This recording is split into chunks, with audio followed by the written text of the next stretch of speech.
And we are live We are live. without a countdown. I hope the We are mailman just doesn't arrive live. and the dog will go mental. We'll see. We'll see. Well, then We'll we be figured out it's live, right? exactly. Exactly. My cat likes to play right next to the door, and sometimes he just runs into the door. So we'll see. Oh. Um, we'll be starting in a couple of minutes, but at top of the hour. At top of the hour. That's how we like it. I like that from when we were running the Impact House training sessions last year. Like, you're really on it with the times, but I also think it's such an important thing because it's about respecting other people's time, Exactly. which people have places to be, which is completely fine. So, yeah. Exactly. We don't have all day for this, okay? We don't have all day for this. No. Yeah. I was trying to figure out how to turn on this like countdown. Um but looks Oh like yeah, really, really cool. We need that's a some. skill else. I went on a I'll need session to with learn that someone. I skill. want to replicate that at some point, but where they put intro music on, when people are getting on, it doesn't feel like this quiet classroom. Yes, yes, that's what I was thinking, but somehow I couldn't find it. No, well, Oh next well, time. next time. Yes, We'll but spare the singing. exactly. But I think we are streaming to Facebook, LinkedIn, and YouTube. And in case we receive a comment, we'll see it here on the platform. Yeah, So I can see that. we'll. Okay, It's good. so cool. And also, it's actually quite, I didn't know that, but I could actually technically have streamed into my audience as well. We'll do that next time. Then we'll be really clever about it and double up Yeah. Next time, for next sure. time. We live and learn. Yeah. Yes. Okay, it's top of the hour. um, okay, let's get started. Yeah. It's the time to start, so we will start. Welcome to the live Q&A, where Jessie and I will be talking about all things ESG strategy. That's today's theme, and I am really looking forward to the answers that Jessie has prepared and sharing some insights from my own journey, because it's such an important topic, and more businesses realize that they need to figure this thing out. So we are looking forward to share our lessons learned from working with businesses.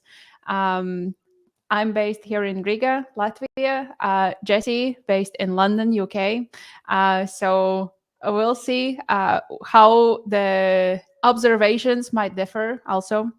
Um, but while we are getting started, maybe we just start with a quick introduction. Jessie, Yeah. would you? Shall I introduce myself? I can definitely Ye- do that. Yeah, so my name is Jessie Frahm, and I am the founder of Planet 1.5. And I've had the pleasure of working with Kristine on her impact program in the past, which has been fantastic. And I actually have a background in brand and marketing, nothing to do with sustainability at all. But on my journey, I figured out that marketing is actually really bad for the planet. It actually accounts for about 30% of the negative impact in terms of, driving consumer demands for stuff we don't need, as I say. So I woke up to this one day and felt like I needed to do something else, even though I love communication. And I went down the path of Cambridge, which I know lots of people have done. I've done GRI, so I'm a GRI professional, and kind of had this, interim period of helping brands like Greenpeace, Extinction Rebellion, WWF with communication around sustainability. So it was like easing into it till I finally made the leap and set up Planet 1.5, which is much more consulting and writing about disclosures and building strategies and all the really nitty gritty. And yeah, it's been a fantastic journey. And anything from, the small startup clients to the really big corporates, and everything makes sense. It's fun.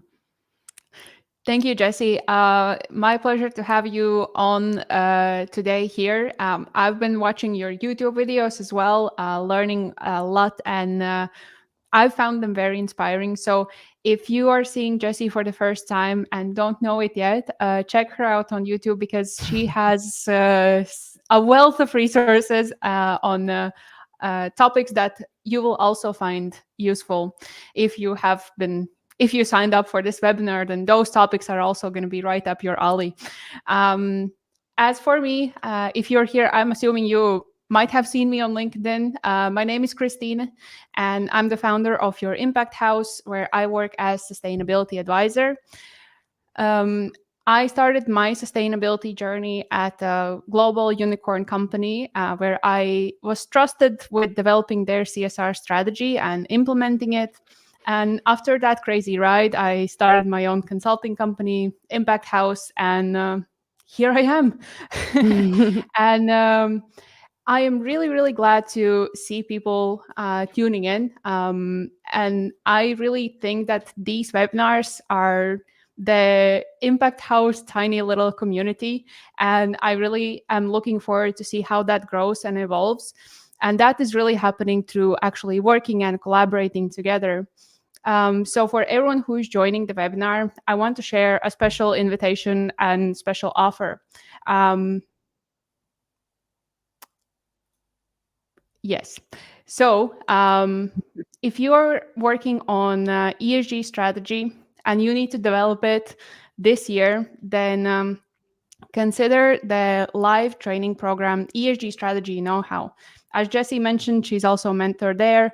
I'm mentoring there as well. There are 4 other mentors. We give you all the know-how, all the practical tools and knowledge you need to actually develop an ESG strategy and start making positive impact through that work.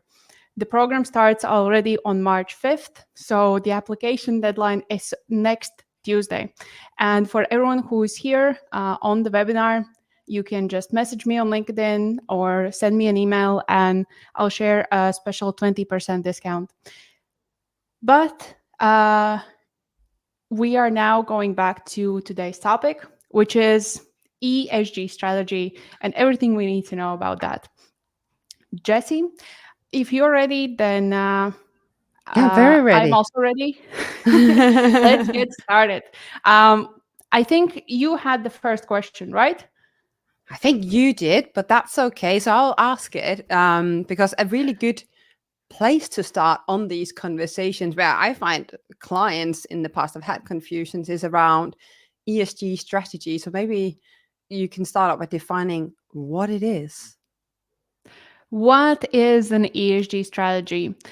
ESG strategy is a tool to plan in the long term, to plan and to mobilize resources to avoid risks and create more opportunities. And all that in the context of ESG, environmental, social, and governance performance of the company.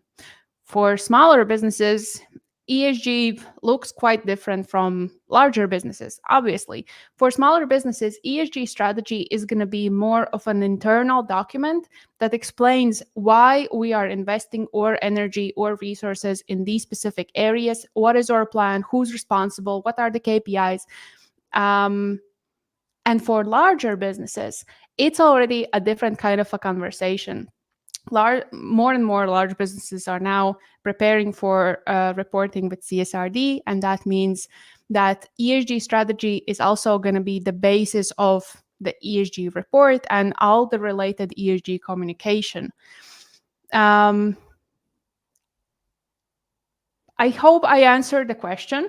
Yeah. And I have, Jessie, do you have something to add maybe? No, I think we sometimes manage to get people really deteriorated on sustainability in general because it can feel really big and there's all of these acronyms flowing around. So yeah, ESG is a lot of things, and we'll explore that further between us here today. But I think it shouldn't, like, acronym overwhelm shouldn't stop us from sometimes just thinking about progress in small basic steps. So keep that in mind. Yeah. Yeah, that sounds about right. And in the next questions, if we feel like it, we'll just jump in and add on top of each other. But I have something that I want to ask you. If you would need to start developing an ESG strategy tomorrow, what would you do? Where you would start?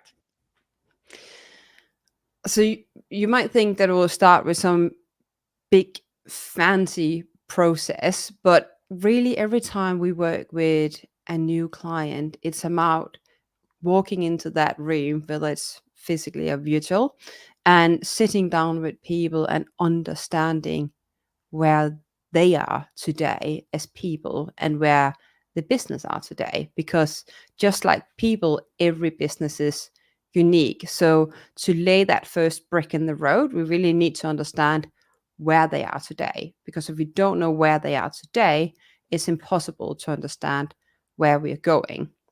So that is some really big existential questions around what does social mean to your business? How are you impacting various environmental topics? Because both of them will play a role. They do so in every business, but not every element of the social and environmental topics will play an even role. So very often we'll actually start out by defining, are we going to lead with an environmental strategy, or are we going to lead with a social strategy? And there's no right and wrong. A lot of businesses I meet has this perception that now it's all about emissions and it's all about waste and it's all about that, but it's not necessarily true. So being open to what is it that we are actually doing and gaining that understanding. So that's what I call understanding your sustainability DNA. And that's really linked with the business that you're already driving. So if we're looking at big brands, just to try and understand this concept of sustainability DNA, we could look at someone like Nike and say, well, Nike, they're really famous for selling shoes and running and so that you would think about waste and fashion and consumption, and that's true. But if we take it from an SDG perspective, and if you don't know what the SDGs are, it's the Sustainable Development Goals that we are globally working towards. So it's around water, environment, education, health, like lots of different things. So if we're looking at it from a systemic perspective of the SDGs, what are Nike really tapping into? Well, they're tapping into issues around health. And then health is all about creating a society where we're not spending money on healthcare, but people are happy and having a good life. So I would argue that Nike's sustainability DNA is around health and not about running. And then you can start underpinning your strategy into that. Take another example would be Google. One of the SDGs is around knowledge. So yeah, Google is a search engine and we love it and we use it all the time, but education and making that accessible for everyone, that would really be a pillar that resonates. So when they're starting to build their sustainability strategy, is understanding that DNA. And then obviously once we've done that piece of work and we agree to this is the direction we're taking, then everything else will start falling underneath it. Your communication, which a lot of businesses are struggling with when it comes to this because it feels inauthentic, but it's because they haven't figured out the DNA. They will start the bigger tasks of engaging stakeholders, understanding what they think about the business. You start the journey of setting out objectives for how can you progress and do better across various topics, but definitely with your DNA in mind, because that's your playing field. Create the action plan and then start progressing from there, right? So you will have your base year, you'll really have that foundation, which we talked about in the beginning, which is where are you today? And then where would you like to go to, but building that into your DNA. That's really nice approach. DNA. I'm taking You can notes. steal it. It's okay. Yeah, thank you for sharing that. I've Yeah. heard another approach for like figuring out how to go around creating the first ESG strategy, which is assessing the level of ambition. Mhm. because for some companies, especially the ones that are now preparing for the first CSRD report and maybe haven't done anything before, they're like, we just want to be compliant. Like that is like the level that we are aiming for just now. And that's the Yeah. current reality and for many companies. And but then there are some that have been reporting for 5 years already. They've done so many different things. They have transformed their business so that they're making positive impact with their main business model. And for them, they want to be in the leadership position. Like for Yeah. them, it's completely different. The strategy will look completely different. Um, Yeah, yeah. exactly. It's interesting, right? You and I, we spoke a little bit. You always dial in on beforehand, make sure all the tech works and stuff. And we spoke beforehand, and we were talking about, you and I have been in the game long enough now to experience the clients that don't really understand why they need to do it, or then compliance are telling them to do it, and otherwise they will have a legal problem. Um, but over time, you will start having all of these conversations, and it's baby steps, but really, really quickly, you can then see in a lot of these organizations how it trickles, and it all of a sudden just like clicks for them. And it's like, yeah, this makes sense, both from a business perspective, but also like from a people perspective. And this is fun to do, and it's really boosting our brand. So where you sometimes start in a struggle as a consultant that are working with businesses, you will really quickly don't be deteriorated, is my point, because you can have these conversations and flip it into a better path. Um, what what do you think when you are just building on what we were talking about before, with like when you're starting to create your first sustainability strategy? How much time do you usually allocate when you start working with clients to really develop this first strategy? I'll share my perspective, but I'll also want to hear yours. So prepare. um, I think generally there is no one size fits all. It depends on case by case, and I'll share some estimation of the timeline. But I'll start with the factors that impact that timeline the most. First is the company's size and whether it is affected by CSRD or other local regulations, and the level of ambition that they have. Then the second would be the scope, because for developing an ESG strategy, one of the first steps would be materiality assessment, right? And there, the scope, it really matters. You can go in a lot of detail, and you can also do it in a more simplified way. And how much in the detail you go and how many stakeholders you involve and how many questions you ask, all of that makes it more complicated and more time consuming. Um, another factor that will impact the timeline is who's actually leading the process and if they have Mm. done it before.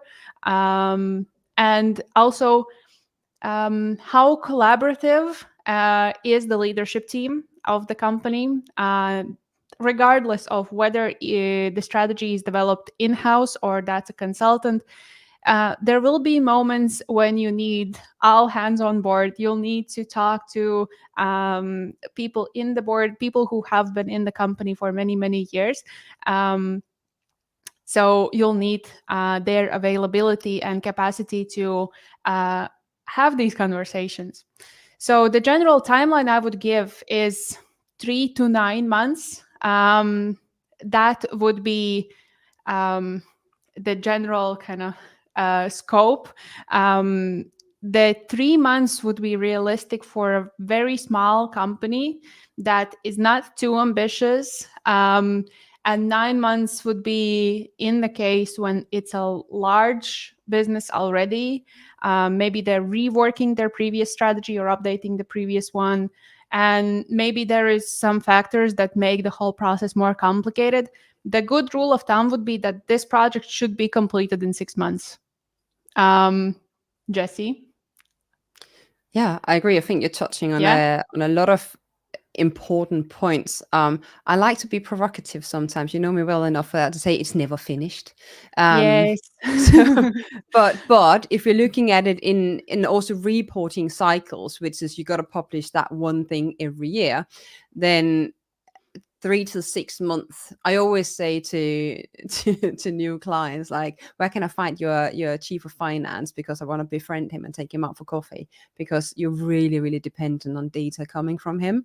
And I've very often found when we're doing this from scratch and setting the base here that that it's it was not their idea to do sustainability in the first place, but all of a sudden this like burning monster lands on their desk, and they have other KPIs, which is the thing as well. Can you align KPIs into their targets, right? For which was they're measured against, then you're standing much better success rate on it. But yeah, 3 months, and that's if data is more or less readily available, or you have Exactly. a very good structure and the insight to go and get, and then all the way up to a year. But I will say it's like training a muscle. You get better and better, and the first year is just so chaotic, and there's all of these questions you don't understand why, and you don't have the infrastructure. But then because it's quite repetitive in the method, then you get better and better and more effective at it every year, so it becomes less scary to go through. Exactly. Yeah. Before we dive into the next questions that we have prepared, for anyone in the audience that might be thinking about their own ESG strategy, and if you have some questions, then just leave them in the platform where you're watching the live stream, and we should be seeing them here, and we would love to answer them. So don't be shy. Share what you're currently actually trying to figure out, and we'll be more than happy to share what we can. But I have a question for you, Jessie, while we're waiting for some questions from the audience. Um, how can a company actually make sure that their strategy is creating a positive impact, a real impact? A real impact. That is such an interesting question. Do you know what? Last year, you might have seen this. If any from LinkedIn are watching this chat, you'll see I've been asking around for, are there anyone I can interview in the industry to gather insights around their sustainability journey? So in terms of like challenges they're facing, what they find works really well, and it was all like laddering up to like a secondary project on community. And I interviewed 50 people. Like, it took a ton of time to do it, but it was really interesting that the number one concerns that people in our industry have is, I'm just really worried that what we're doing is not having enough impact, right? So this question is just hammering home something that's on a lot of people's minds. So I think there's many answers to the question, but a few months ago, I had the pleasure of running it's called the Net Positive Group within a network of C-suite leaders. And we were joined by the ex-Unilever CEO, Paul Pullman. So I had a bit of a starstruck moment because he's amazing. But he gave a really good answer to what you should be asking yourself. He said there's really only one answer, and that is the world a better place because your business is in it? And if the answer is no, then your business shouldn't exist. And then I was thinking about that for a while, where that's true, but I also think we need to evaluate that against various things. So what does good look like is a question within that. So a really, really handy tool, if you don't know about it, is to simply go in and Google the World Economic Forum's risk assessment. They do one every year. I love it. It's focused in on short-term and long-term societal risks. So in the short term, it's kind of where we're stumbling over our own feet. We're having risks around cyber insecurity, misinformation were ranked this year, which I found to be really interesting, extreme weather events, etc. And then we have the long-term perspective, which is also like extreme weather events, biodiversity crisis, natural shortages of resources. So that's in the 10-year perspective. So a tool you can use is to actually look at this risk assessment and say, where are we doing something that are contributing to the long-term risk landscape? Are we just running around and creating things for profit? Is that really what we're doing? Or can we look ourselves in the eyes when we sat around the board table and say, we are creating a business that is profitable, of course, because that's the premise of driving a business. But are we also a solution to some of the longer societal risks that we're having? So if you can answer yes to that, then I think you're going a long way. And then we can go back to talking about, well, then how are you building your strategy? How are you building this into your core business?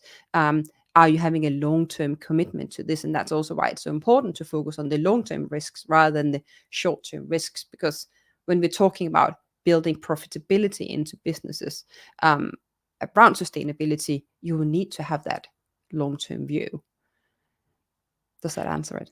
Yes, thank you so much, Jessie. And I just want to add on top of that, when I'm thinking about an actually impactful ESG strategy, and I also see that there is a question from the audience that kind of ties back into what I'm about to share. So, the question that we have from the audience is, how can sustainability leads plan for stakeholder management while developing an ESG strategy? And this is what I'm thinking about. Actually, impactful ESG strategies are usually built by involving the stakeholders. It is not something that just the sustainability lead is sitting somewhere in the corner of the office and just do it alone. Sustainability strategy is not something that you can develop alone, and there are different tools for involving the stakeholders, like the CFO, but also all the other key stakeholders that you need to work for. So the most obvious one is having regular one-on-one meetings on your calendar, where you have that access one-on-one, and have availability of that person, so you can actually have a conversation, share an update, ask your questions, and approach this whole thing as a collaborative effort, that you need their help to make the best possible strategy, and they need your help. So the financial part, for example, doesn't suffer from your ambitious sustainability goals. So meetings directly is simple, very basic approach. There's, of course, you can host, for example, quarterly or monthly or yearly, maybe not yearly, more often would be better, leadership team sessions, where you can hear about what they're seeing across the board, what are the issues that customers are bringing up, what questions the bank is asking or the investors are asking, so that you as a sustainability lead also have an up-to-date reality of what is current and what is important for the business. Yeah, I really, I really want to emphasize your answer, because I think you're onto something important, and that's, we got to get really practical on this sometimes. And it is literally as basic as scheduling something into the calendar. We can have all of these like lofty ideas about what things are, what we must do, but when we get to work and roll up our sleeves, it is just basic things like that and actions we need to do every single day that will then add up. If I can add one thing to it, it's again, it's easy access to everybody that's on the inside of a business, right? But we also want to know the outer world's view on our business, because they're really also a part of determining whether or not you're doing good. So if you are a massive conglomerate and you have 10,000 suppliers, it can be really, really difficult to decide who you're going to speak to. But there's various ways of then going about that. So that could be your top 10 people that you're spending, or not people, top 10 businesses that you are spending money with. Or you might identify that there are a certain group that are contributing negatively to some of your identified topics. So if you are polluting water streams by putting out chemicals, maybe like the particular chemical supplier, you'll need to include them to make sure that you're having eye-level conversations about how do you move forward in a good way with this. Thanks. Yeah.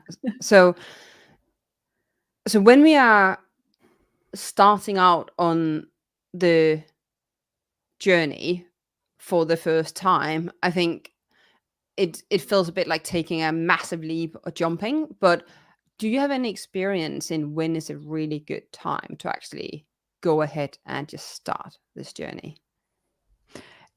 Sure. Happy to share a little bit about that. The reality, the current reality, is that what companies are doing is they're just calculating backwards from when is their deadline for starting to report in line with CSRD. Because as part of CSRD reporting, you need to disclose what ESG risks your company faces, both what are you creating and how those risks are affecting you, and what is your strategy for mitigating those risks. So that is where you need that strategy together with the first CSRD report.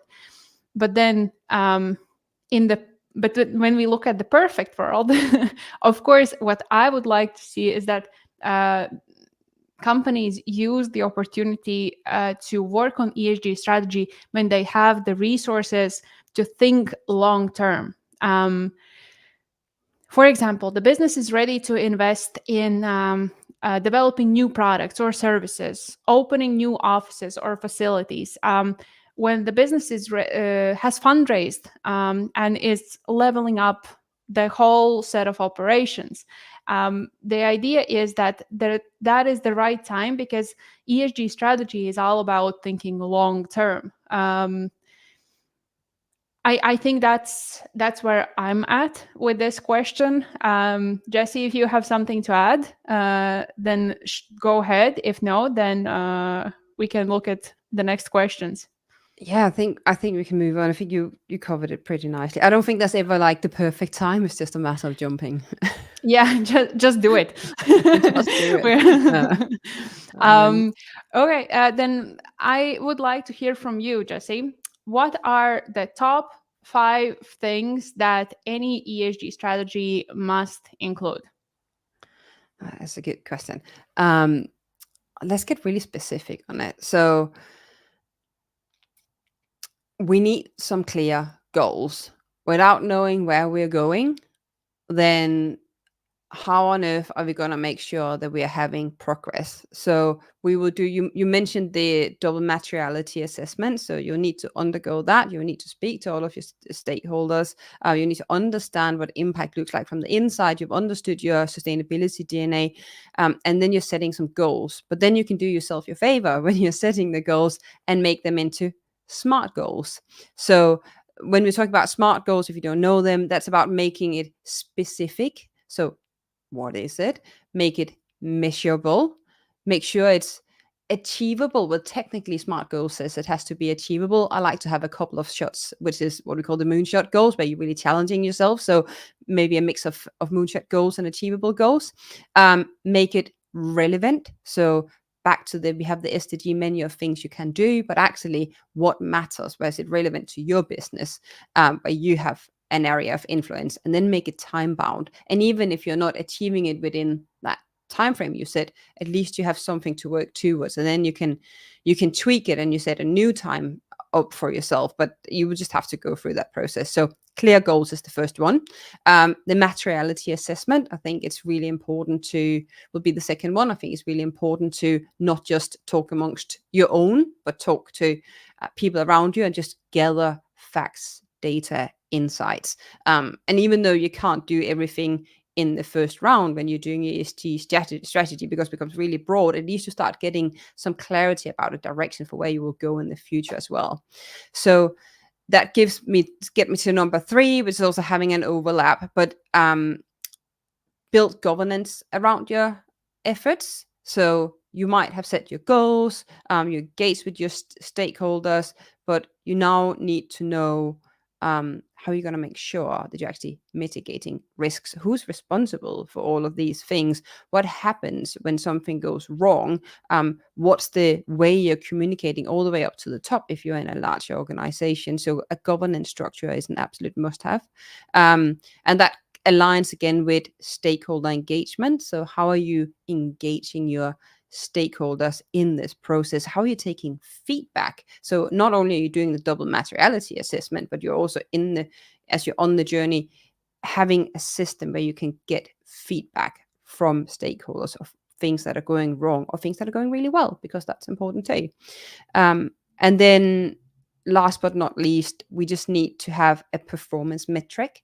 So again, that will be really individual from company to company, but how do you quantify your measures of success? What KPIs are you setting out also for the people that are carrying out the work? Because you need people to really be responsible on this journey. So whether that's making KPIs around how much are you, dear manager, contributing to eliminating waste on the building site or wherever you're doing. How are you improving, if you're head of operation, the process so that we are more lean and not creating problems? What are you doing in terms of health and safety? So KPIs can take a lot of shapes and forms. Would you add any ones? Would you make a sixth one? I think you covered it. There's probably we could come up with a few more, but it again will depend on the company. But without smart goals and specific KPIs and a governance structure around them, I don't think there's point of an ESG strategy. So I know. So you we have all of definitely these added the wishy-washy ideas. basics. Exactly. While we are on the topic of setting goals and actually implementing those goals, I would like to answer the question that we have from Paige Roden. Question from her. I have struggled in the past with creating an ESG strategy, and then when we want to carry it out, other more urgent things come up relating directly to profits, so resources are dropped for the ESG strategy. I find it hard to always make a hard business case. It's more soft. Any tips for bringing the business case to a sustainable strategy to ensure it's actually carried out? Like how to actually get that buy-in? Do you want me to go? If you're ready. I think I'm ready. I think it goes back to something that we touched on earlier, which is this is a really long process and you got to start at some point. The management team doesn't necessarily always get why this is important, and what they are evaluated on are profits in the business. So sometimes it's just really easy to take a project, and in this case it's your sustainability project, and sacrifice it for a short-term win. So I think to start shifting this, it is a matter of going and saying, okay, it's going to be a process, but as they learn in the process, how are we interlinking this into the business strategy? And it's really difficult and it's very individual, but it is just tedious conversations and a lot of patience and buying yourself some slack when you do it. But also coming in with constant initiatives that are very, very tangible and say, if we do this, then I can argue that we will be better equipped to hire younger people in the future because now we are engaging with universities, or I can help you build a business case around minimizing costs, right? So we've got to be really talking that business language and then tie it into the idea of what the business is doing. But it's hard. And going back to the 50 interviews, like this came up so many times. Yeah. So sharing experiences like we are here today, and I always love to hear what everybody else has to say as well. So we do that on LinkedIn, we do that inside the impact community, but really share experiences on very, very particular areas, the challenges when they come up. I think have that community where you can just tap in and say, hey, I have this one, what do you guys think? Because there's always someone in your network then that can help. Yeah, Thanks, that's a Jessie. long answer. Thanks, Jessie. I think it was great. I definitely want to emphasize the importance of focus when you're creating that ESG strategy. You also kind of touched upon that, but especially when you're just starting out, it's so important that your strategy focuses on the things that bring value to the business or reduce risks. Then it's going to be harder for the leadership team to deprioritize these specific projects. And anything that is beyond that is maybe not a priority. And that also, to some extent, you have to understand where they're coming from. So, but it has been a journey for me as well to learn to be more, give more grace to the leadership teams, and it's been a journey of training my patience muscle throughout this whole journey. So. I am with you on this one, and there are so many others that struggle with this. So thank you for the amazing question. If anyone else has a question, we have 5, maybe 7 minutes left. So please post it. We'll try to answer it. But we have a couple of other questions left up our sleeve while we're waiting for some other questions from the audience. Yeah, exactly. I think one of the big worries that managers are having when they're embarking on this journey, and sometimes they bring people like us into as consultants, but just generally, what does it cost to do this exercise? Because a lot of us will come in and argue, yeah, you will have to, it's an upfront investment, but you also save money along the way on this journey. But it's really easy to put that flag up, right? And then hope you get the buy-in. But what's your experience in terms of costs associated with ESG and strategy development? In general, my thinking about this whole topic is that we are not talking about it enough. If you're trying to Google answer to how much an ESG strategy development will cost, it will be hard for you to find any decent quote for that. But I think it's important that we actually share these numbers because it is affecting so many businesses right now. So ESG strategy development cost usually ranges from 10 to 15,000 euros. Of course, if you are hiring a consultancy from the Big Four, it will be on the more expensive side. Maybe you'll find someone who can do it for 10,000.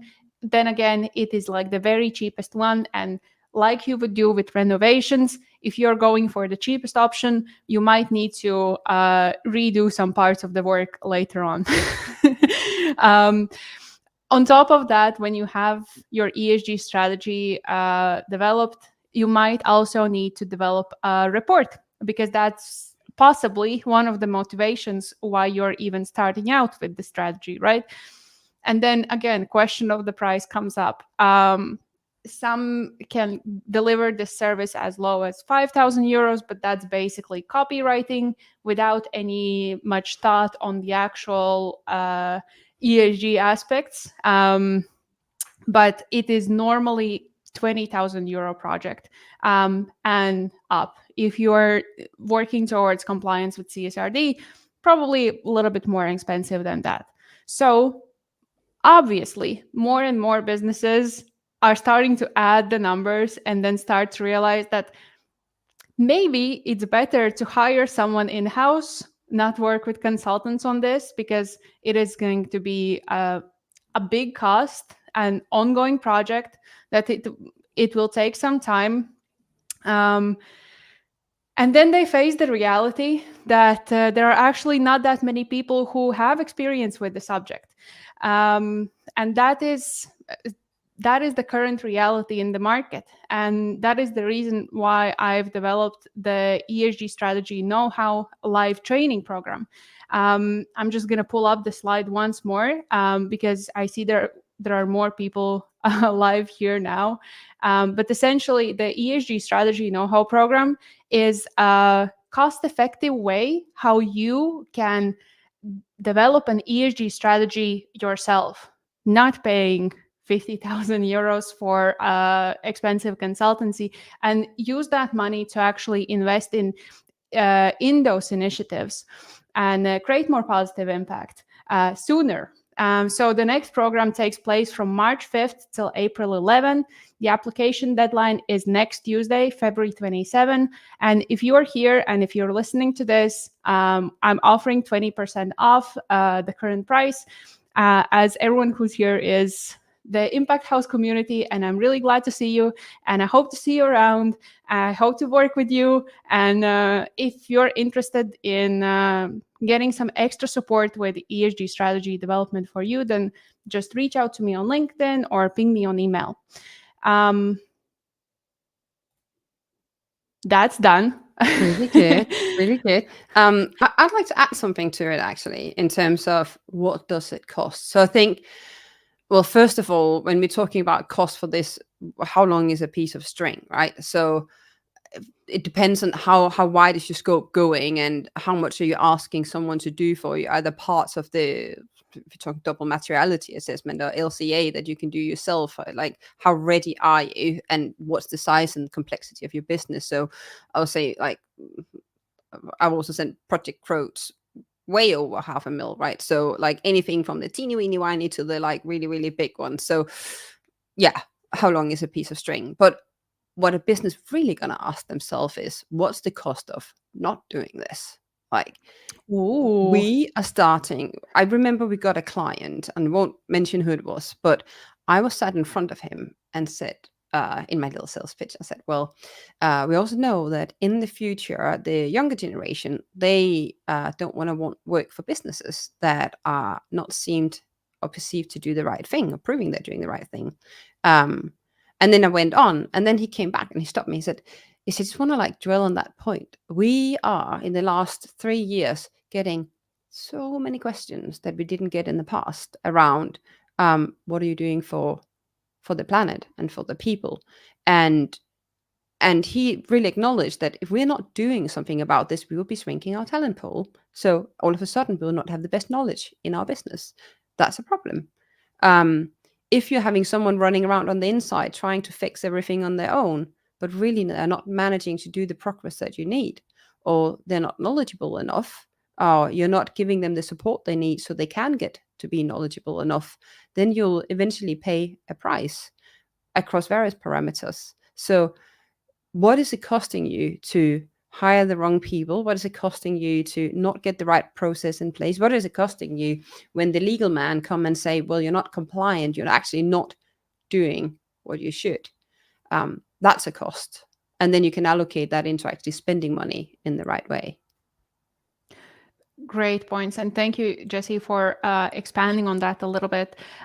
We have kind of run out of time, but I would like to just ask you one last question about how can we use networks and communities for good?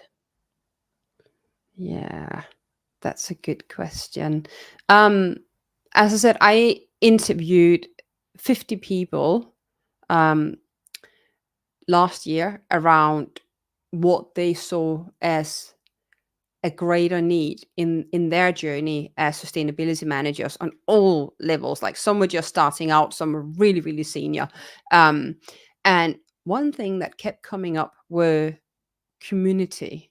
They would really like community in terms of having a place where they can voice concerns and thoughts, places where they're not judged, where you can share best practices, and knowledge. So I started the impact community on the back of that. And I think I've had some really interesting learnings coming out of that. Um, and I think it's something we can also leverage that knowledge into businesses. So we need to acknowledge that communities bring a lot of value in terms of what are best practices, what are the knowledge, can you bring advocacy, like it will help to drive advocacy inside your community or business. But it will never thrive if you don't nurture it. So just as culture, bringing a community together for good, so that could also be with suppliers or different stakeholders, right? You need to do things to make that happen. It's not just going to be like we have a community and then it's happening on your own. So bring questions to the table that can engage a conversation. So from a practical perspective at a business, you might have to have a quarterly get together with a focus area to to get that knowledge out of people. Make it a safe space, and set out some rules. So a rule could be always be kind, always meet people with an open mind, and it's really basic. But for people to open up and share within a community, you just need to make sure it's a place where people feel safe. So take that community knowledge and try and implement it into a business context, and then use that to really underpin and boost your strategy when it comes to ESG. I think they go very much hand in hand. If you're not going to have a successful ESG strategy unless you're also having a successful and thriving community that are embracing it on the inside. So experiment and try different things, but nurture community to really eventually nurture your strategy.